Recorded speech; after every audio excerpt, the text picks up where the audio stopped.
Hello mga day! Baninasad ko ninyo sa kung a day in my life as a Alvin na nagbaktas-baktas kay magpalit og isda.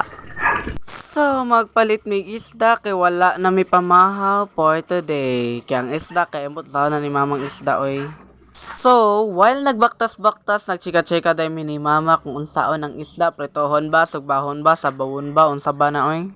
So, naabot namin sa among destination while si mama nagpili-pili diha og isda. O, diba? Dagko kalahang saramya. So, diri ami mamalit og isda na barato ra kaayo. Yes, napay nukos o ganang panda, kanang sa tawag ganang kanang tag-as basa mo na siya. So, dugay kinahuman si mama drag pangitag isda. Kaya haring tuyo kay ang ilak tabas o unsa ba na sa inyo dira ah? Sa wala na dugay, nakita na niya ang iyahang gipangita na tabas. Na barato pa niya, namili siya og duha lang. So, gitimbang na niya ang iyahang duha katabas.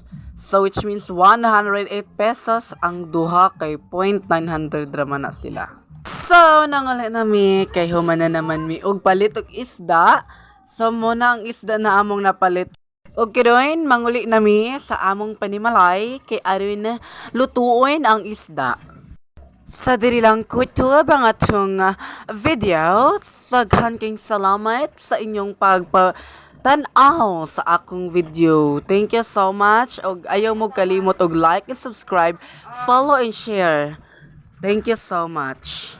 Og diri lang kutob, more power of Alvin Salamo. Charis.